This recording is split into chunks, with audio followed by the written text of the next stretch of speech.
A number of years ago, I took a class called Health and Nutrition. I didn't realize it, but it was basically a, a vegan diet, the concept of a vegan diet. At first, I almost felt tricked, but I went ahead with the class anyhow.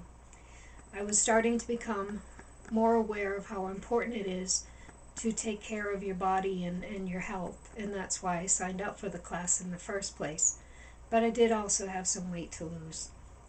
The textbook assigned for this class was the McDougall program, written by John A. McDougall, MD.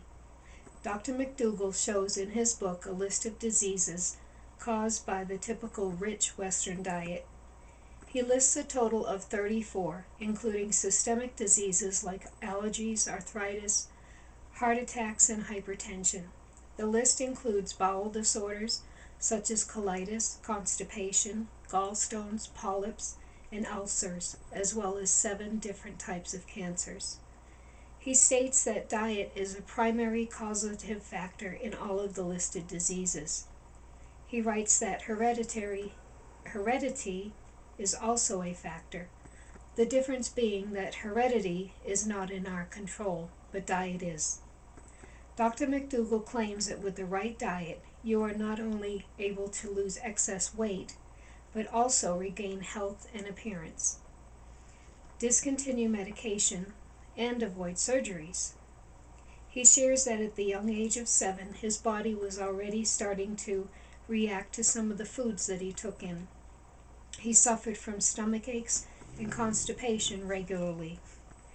Growing up in the 50s, his was the typical American diet: eggs, cheese, bologna, white bread, meat, potatoes, and canned vegetables.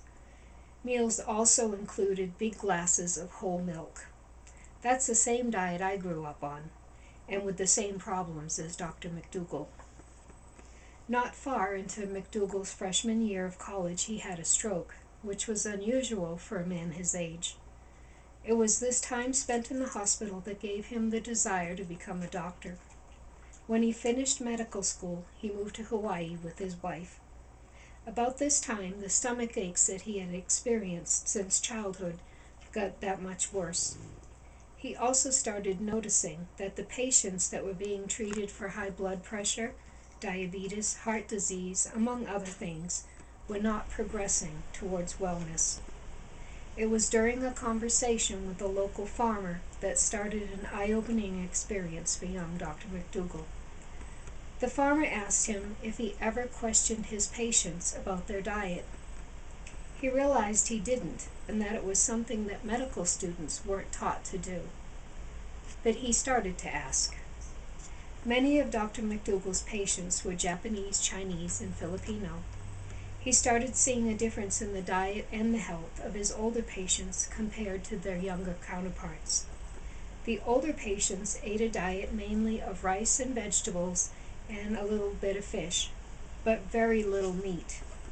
The younger generation, on the other hand, being brought up in a modern Hawaii, ate more meat, dairy, and refined foods.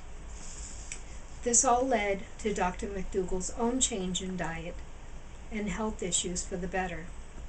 In his book, he also talks about the improvements he finally saw happening in his patients, to the extent that people were being taken off of their prescribed medication for their conditions. John McDougall and his wife went on to open up a center where people could come away from life's distractions and learn how to change their diet, and where they could also be medically monitored.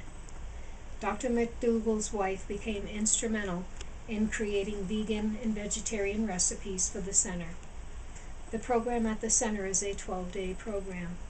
The book, The McDougall Program, is that same 12-day program, which includes recipes, what to expect from the program, as well as what to expect from family and friends when you tell them that you're about to become a vegetarian.